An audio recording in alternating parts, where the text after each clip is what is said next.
중요한 이 주제를 대하여 함께 나누고자 합니다. 오직 믿음으로 가난한 체질을 부자 체질로 바꾸는 실제에 대하여 말씀을 드리려고 합니다. 그래서 오늘 제목은 가난한 체질을 부자 체질로 바꾸는 구체적인 믿음이라는 제목으로 오늘 하나님의 말씀을 나누려고 합니다. 그러므로 세상적으로나 육신적으로 오해는 꼭 멈추시고 오직 하나님의 은혜의 선물을 받는 믿음과 그 선물을 통해서 현실적으로 더 귀하고 복되게 쓰임받는 소망을 가지고 오늘 말씀을 들으시기를 축복합니다. 많은 분들이 이렇게 생각할지도 모릅니다. 가난은 타고나는 거야. 또는 돈은 나하고는 상관이 없는 일이야. 하지만 저는 여러분에게 분명히 말씀드립니다. 가난은 운명이 아니라 우리가 습득한 잘못된 습관과 사고 방식의 결과일 수 있습니다. 그리고 이 잘못된 체질은 하나님의 은혜와 여러분의 의지로 충분히 변화될 수 있다는 것입니다. 유명한 투자가이자 자선 사업가인 워렌 버핏의 이야기 중에서 그는 젊은 시절부터 철저한 가치 투자 원칙과 함께 놀라운 전략 정신을 가지고 있었습니다. 그는 최고 부자가 된 이후에도 여전히 검소한 생활을 유지하며 낡은 집에서 살고 직접 운전하며 다닙니다. 그가 처음 주식 투자를 시작했을 때 결코 단번에 부자가 된 것이 아닙니다. 매일 신문을 읽고 기업을 분석하며 오랜 시간 인내심을 가지고 투자 원칙을 지켰습니다. 그의 삶은 나는 돈복이 없어라는 생각 대신에 꾸준한 지식 습득과 인내심 그리고 올바른 습관이 어떻게 엄청난 재정적 풍요를 가져올 수 있는지를 분명히 보여줍니다. 이처럼 우리의 생각과 행동이 우리의 재정 상태를 결정한다는 것입니다. 우리는 오늘 가난의 굴레를 벗어던지고 풍요로운 삶을 향해 나갈 수 있는 영적인 그리고 실제적인 지침에 대해서 함께 살펴볼 것입니다. 귀 기울여 듣고 이 말씀을 여러분의 삶에 은혜를 의지하는 믿음으로 적용하시기를 간절히 바랍니다. 첫 번째로 마음의 밭을 갈아엎어 마음의 체질을 축복으로 만들어야 합니다. 잠언 23장 7절 상반절에 대저 그 마음의 생각이 어떠하면 그 위인도 그러한즉 아멘. 가장 먼저 변화시켜야 할 것은 바로 마음의 밭입니다. 여러분의 마음속에 돈에 대한 어떤 씨앗이 뿌려져 있습니까? 첫째로 부정적인 씨앗을 뽑아내셔야 합니다. 돈은 더러운 거야. 돈 때문에 사람들이 망가져. 나는 돈복이 없어. 와 같은 생각들은 가난의 씨앗입니다. 이런 생각들은 여러분의 발목을 잡고 믿음으로 은혜로운 풍요로움으로 나가게 하는 그 나가는 길을 가로막습니다.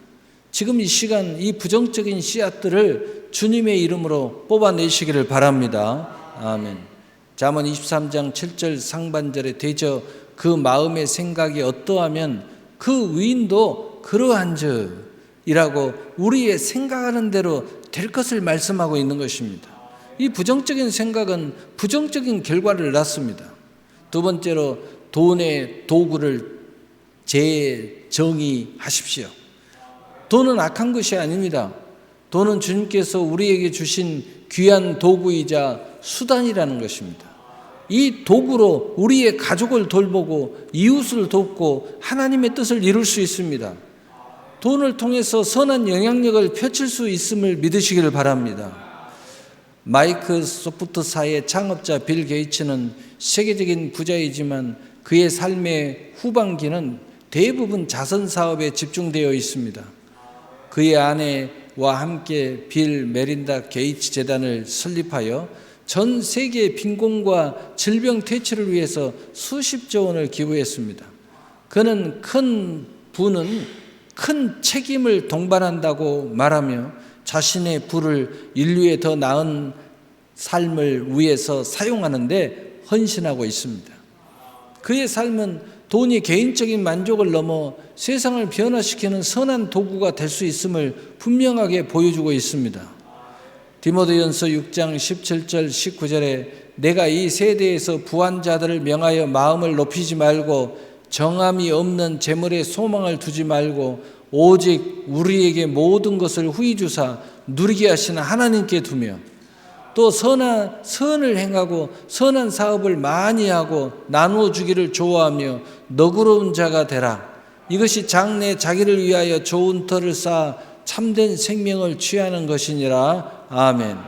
돈의 목적은 선한 사업과 나눔에 있음을 기억하시기를 바랍니다.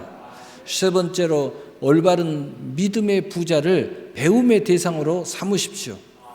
부자를 시기하거나 비난하기보다 그들이 어떻게 부를 축적했는지 배우려는 겸손한 마음을 가지십시오.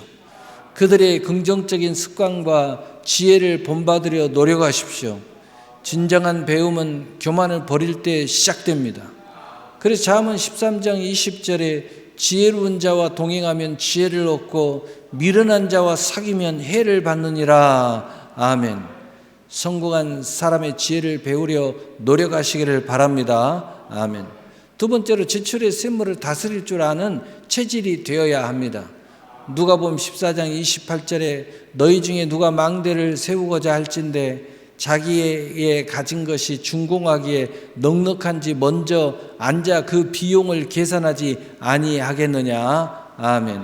새는 물을 막고 저축의 그릇을 채워야 합니다. 마음의 밭을 갈았으니 이제 지출이라는 샘물을 다스려야 합니다. 여러분의 돈이 어디로 흘러가는지 알고 있습니까? 첫째로 가계부라는 거울을 믿음으로 보셔야 합니다. 매달 여러분의 수입과 지출을 꼼꼼히 기록하고 확인하십시오.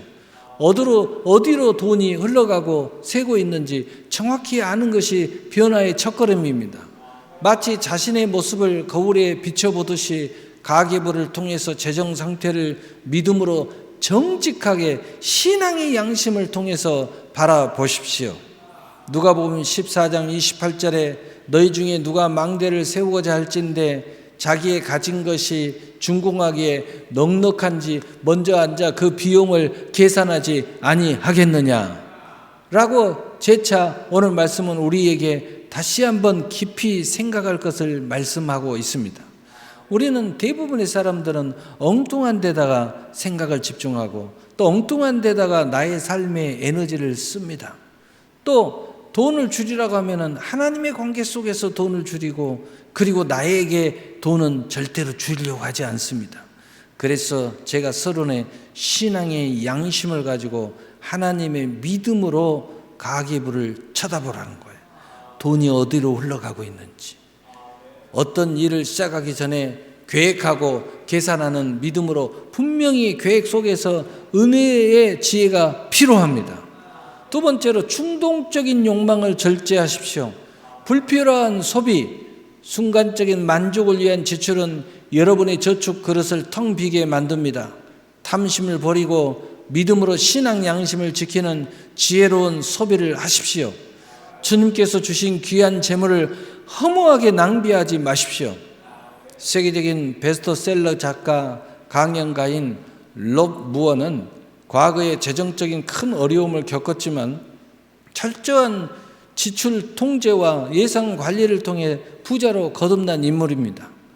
그는 자신의 책에서 모든 돈에 임무를 부여하라고 강조하면서 불필요한 소비를 줄이고 오직 목표를 위한 지출만을 허용했습니다. 그의 삶은 무분별한 소비가 아닌 의도적인 지출 통제가 어떻게 재정적인 자유를 가져다 주는지를 증명하고 있습니다. 그는 이렇게 말합니다. 비로소 신앙의 양심 앞에서 나는 자유로운 지출을 할 수 있게 되었다.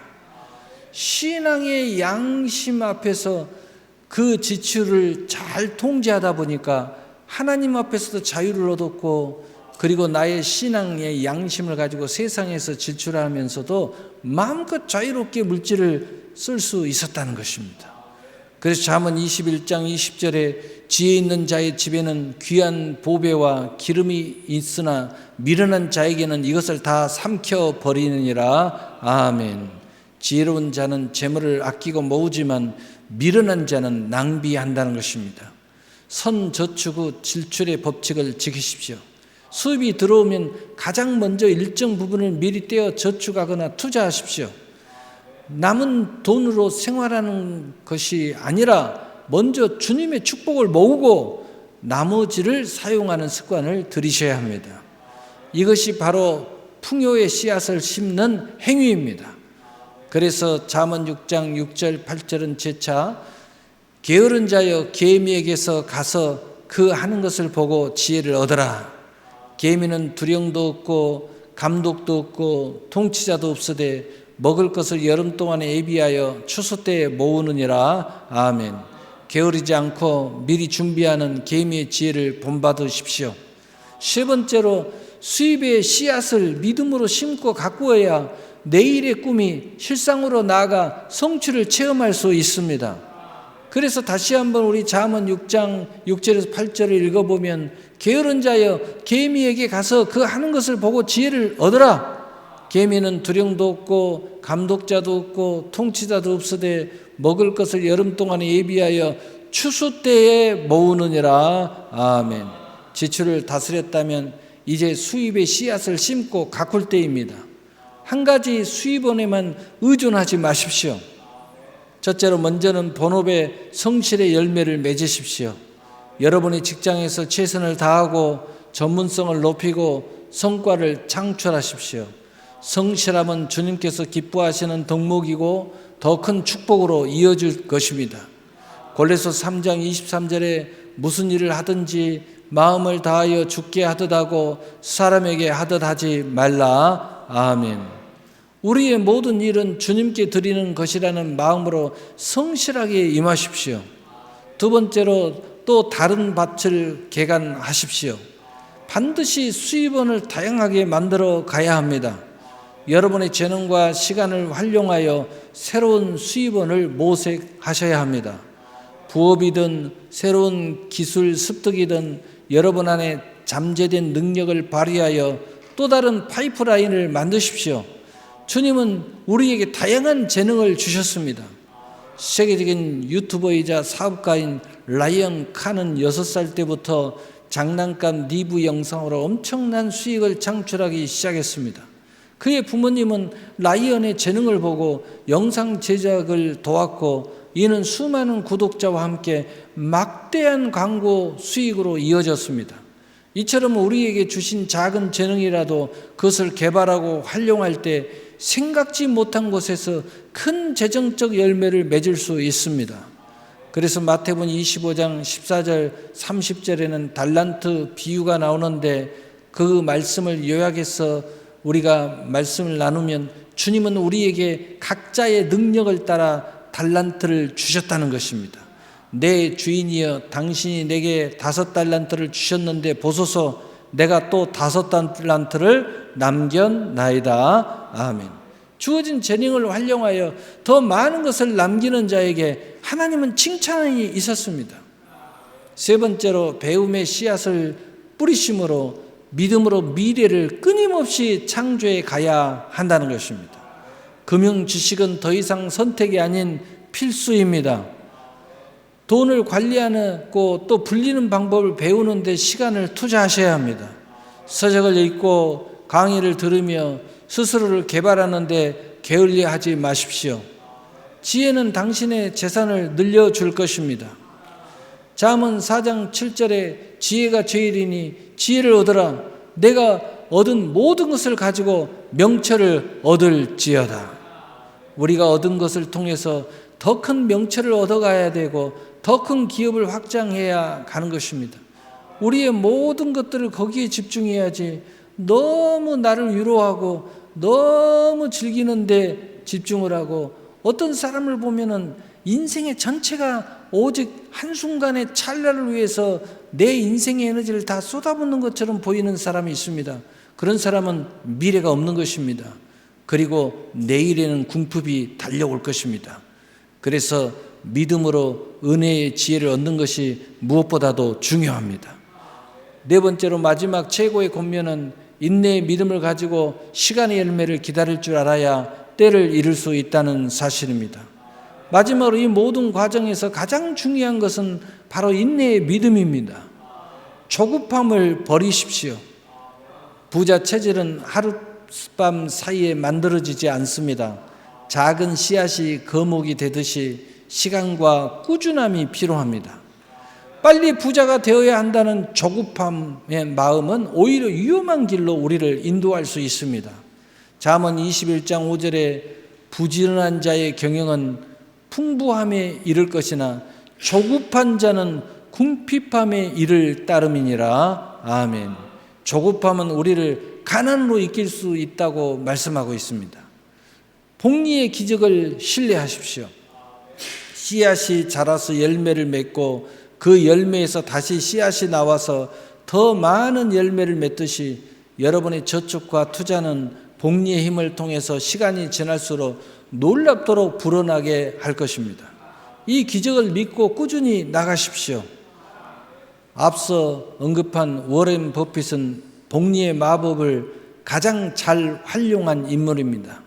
그는 10대 때부터 투자를 시작했고 50대 중반까지 그의 재산은 상대적으로 적었지만 그 이후에 급격히 불어나기 시작했습니다. 그의 순자산의 99%는 50세 이후에 형성되었다고 알려져 있습니다. 이는 오랜 시간 동안 꾸준히 투자하고 인내하며 복리의 효과를 극대화했기 때문입니다. 그의 삶은 작은 씨앗을 꾸준히 심고 기다릴 때 얼마나 놀라운 수확을 얻을 수 있는지를 보여주는 산 증인입니다. 전도서 11장 6절에 너는 아침에 씨를 뿌리고 저녁에는 손을 놓지 말라. 이것이 잘 될지 저것이 잘 될지 혹은 둘이 잘 될지는 알지 못함이니라. 아멘. 우리가 본업을 충실하되 다양한 파이프라인을 남겼다면 그러나 어느 것이 잘 될지 우리는 사실은 알지 못합니다.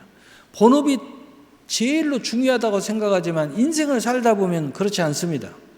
우연히 투자했는데 그것이 대박이 날 수도 있고, 그러므로 다양한 파이프라인을 만들었으면 열심히 집중해서 그것에 최선을 다하고 그리고 그것에 모든 것들을 가꾸어 나가야 된다는 거예요. 그러면서 그 하나도 놓치지 말고 나에게 허락한 다양한 은사와 다양한 능력과 다양한 지혜와 다양한 인맥과 다양한 지식과 나의 모든 걸 총동원하지만 어느 것이 잘 될지 모른다는 거예요. 그래서 그 모든 것들을 붙잡고 그리고 인내하면서 열심히 두 눈을 부릅뜨고 쳐다봐야 된다는 거예요. 꾸준히 노력하고 씨를 뿌리면 언젠가 풍성한 열매를 거둘 수 있습니다. 좌절하지 않고 용기를 가지십시오. 많은 사람들은 좌절합니다. 제가 깜짝 놀란 것은 이제 고등학교도 안 된 중학생이 저한테 하는 말이 목사님 왜? 그러니까 이번 인생은 끝난 것 같아요. 그러면 다음번 인생은 있니? 다음번 인생 있지 않아요? 이번 인생만 있다. 한 번뿐이야. 야, 네 나이에 인생이 끝났다고 생각하면 나는 어떻게 하냐? 제가 그런 이야기를 했어요. 요즘 얘들의 정서를 이야기하고 있어요. 소망도 없고 꿈도 없고 그저 즐기려만 하고 그냥 돈 쓰려고만 하고 그저 남들은 이렇게 하고 저렇게 하니까 왜 나는 이렇게 살아야 돼 하고 이 어이없고 정말 부모가 보면 정말 미어집니다. 가슴이 미어집니다. 왜냐하면 자식이 미래가 없게 보이니까 가슴만 아프고 미어질 따름입니다. 정말 안타깝죠. 여러분 그래도 용기를 가지십시오. 때로는 어려움이 찾아오고 계획이 틀어질 수 있습니다. 하지만 포기하지 마십시오. 실패는 곧 새로운 배움의 기회입니다. 주님 안에서 다시 일어설 용기를 가지시기를 바랍니다. 잠언 24장 16절에 대저 의인은 7번 넘어질지라도 다시 일어서거니와 악인은 재앙으로 말미암아 엎드려지느니라. 우리 믿음의 의인들은 아무리 좌절의 상황이 벌어지고 아무리 실패가 반복되고 소망이 없는 삶 속에서도 우리는 언제나 좌절하지 않습니다. 우리 주님께서는 마지막 순간에도 한편 강도에게 복음을 전하셨습니다. 그리고 시편 23편에 보면은 뱀의 아가리에서 우리에게 상을 베푸실 것을 말씀하고 있습니다. 그 말은 무슨 말이에요? 하나님은 역전의 하나님이시라는 거예요. 마지막 뱀이 우리를 아가리 안에 넣고 삼키려고 할 때 그때 하나님이 뱀의 머리를 치시고 우리에게 최고의 상과 면류관을 베풀어 주실 것을 말씀하고 있는 거예요. 그래서 잠언 24장 16절에 대적 의인은 7번 넘을지라도 다시 일어서거니와 악인은 재앙으로 말미암아 엎드려지느니라. 여러분은 다 의인인 줄로 믿습니다. 믿음의 의인인 줄로 믿습니다. 여러분은 악인이 아닙니다. 그러니까 실망하고 좌절하고 인생 끝났다고 슬퍼하지 마십시오. 넘어질지라도 다시 일어서는 믿음의 용기, 끈기가 필요합니다. 오늘 말씀을 마치겠습니다. 주님 안에서 선하고 진정 아름답고 품격 있는 풍요로운 삶을 향하여 우리 모두는 나아가야 하는 것이 주님의 뜻입니다. 사랑하는 성도 여러분, 가난한 체질을 부자 체질로 바꾸는 것은 단순히 돈을 많이 가지는 것을 넘어서 하나님의 뜻 안에서 더 풍요롭고 책임감 있는 삶을 사는 것을 의미합니다. 여러분의 마음을 변화시키고 지출을 다스리며 수입을 늘리고 인내심을 가지고 꾸준히 나갈 때 주님께서 분명히 여러분의 길을 인도하실 것입니다. 오늘부터 이 말씀들을 여러분의 삶의 은혜를 의지하는 믿음으로 적용하시기를 바랍니다. 그래야 여러분이 재정적으로 자유로워지고 그 자유로움으로 주님께 영광을 돌리며 이웃에게 선한 영향력을 끼치는 진정한 부자가 되기를 우리 주 예수 그리스도의 이름으로 축복합니다. 축복합니다. 아멘. 사랑의 하나님 아버지.